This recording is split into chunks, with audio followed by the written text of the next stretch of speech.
Kothamangalam block പഞ്ചായത്തിൽ 2025-26 വർഷത്തെ budget അവതരിപ്പിച്ചു. കൃഷി, പാർപ്പിടം, കുടിവെള്ളം എന്നിവയ്ക്ക് ബജറ്റിൽ മുൻതൂക്കം. Vice president Diana Nobi budget അവതരണം നടത്തി.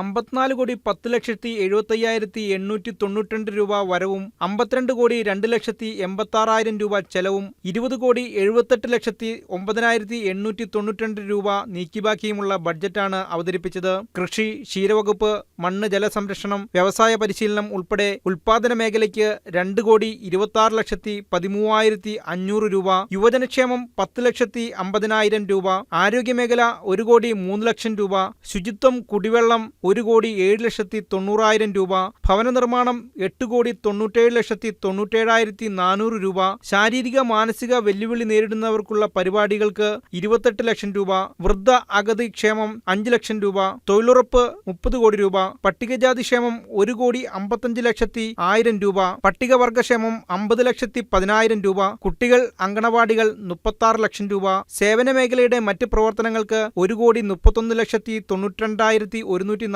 രൂപ, തെരുവുവിളക്ക് ഹൈമാസ്റ്റ് 60 ലക്ഷം രൂപ, റോഡുകൾ മറ്റ് ഗതാഗത സൗകര്യങ്ങൾ 4,10,62,952 രൂപ, കെട്ടിട നിർമ്മാണം 80 ലക്ഷം രൂപ, മറ്റ് നിർമ്മിതികൾ 4 ലക്ഷം രൂപ, മറ്റ് പദ്ധതിയിതര ചെലവുകൾ 2,50,000 രൂപ, ഓഫീസുമായി ബന്ധപ്പെട്ട അനിവാര്യ ചെലവുകൾ 9,06,00,000 രൂപ, സ്ഥലം വാങ്ങൽ 14,65,000 രൂപ, ഘടക സ്ഥാപനങ്ങളിലേക്ക് കമ്പ്യൂട്ടർ അനുബന്ധ ഉപകരണങ്ങൾ വാങ്ങൽ 40 ലക്ഷം രൂപ എന്നിപ്രകാരമാണ് 52,02,86,000 രൂപ ചെലവ് വകയിരുത്തിയിരിക്കുന്നത്. ഈ ഭരണസമിതി അധികാരമേറ്റെടുത്ത് 5ാം വാർഷിക ബഡ്ജറ്റാണ് അവതരിപ്പിച്ചത്. ബ്ലോക്ക് പഞ്ചായത്ത് പ്രസിഡന്റ് PAM ബഷീറിന്റെ അധ്യക്ഷതയിൽ ചേർന്ന ബഡ്ജറ്റ് സമ്മേളനത്തിൽ വൈസ് പ്രസിഡന്റ് ഡയാന നോബി വാർഷിക ബഡ്ജറ്റ് അവതരിപ്പിച്ചു. ഗ്രാമപഞ്ചായത്ത് പ്രസിഡന്റുമാരായ Saji K Varghese, Jiji Shiju, Jessy Saju, block panchayat standing committee ചെയർമാൻമാരായ ജോമി തെക്കേക്കര, സാലി ഐപ്പ്, ജെയിംസ് കോറമ്പേൽ, ബ്ലോക്ക് പഞ്ചായത്ത് അംഗങ്ങളായ Nisamol Ismail, Anees Francis, KK Gopi, MA Muhammad, TK Kunjumon,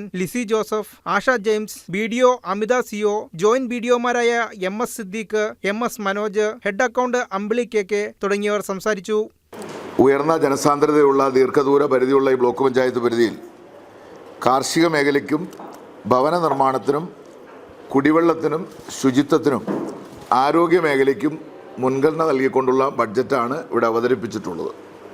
കഴിഞ്ഞ കാലങ്ങളിൽ ഇത്തരത്തിൽ തന്നെ കാർഷിക മേഖലയ്ക്കും ഭവന നിർമ്മാണത്തിനും കുടിവെള്ള സ്രോതസ്സുകൾ നവീകരിക്കുന്നതിനും കുടിവെള്ളക്ഷാമമുള്ള പ്രദേശങ്ങളിൽ അത് പരിഹരിക്കുന്നതിനും വേണ്ടി മുൻഗണന നൽകിക്കൊണ്ടുള്ള ബഡ്ജറ്റാണ് കഴിഞ്ഞ 4 വർഷക്കാലവും അവതരിപ്പിച്ചിട്ടുള്ളത്.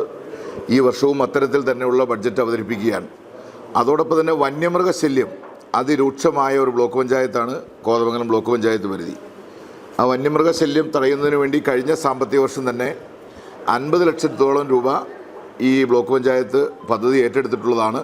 അത് ഫോറസ്റ്റ് NOC ലഭിക്കാത്തതിൻ്റെ പേരിലാണ് അത് പൂർത്തിയാക്കാൻ കഴിഞ്ഞിട്ടുള്ളത്. ഈ സാമ്പത്തിക വർഷം ഫോറസ്റ്റ് NOC ലഭിക്കുന്ന മുറയ്ക്ക് ആ പദ്ധതി കൂടി ഇവിടെ പൂർത്തീകരിക്കാനാണ് ബ്ലോക്ക് പഞ്ചായത്ത് ആഗ്രഹിക്കുന്നത്. News desk KCV news.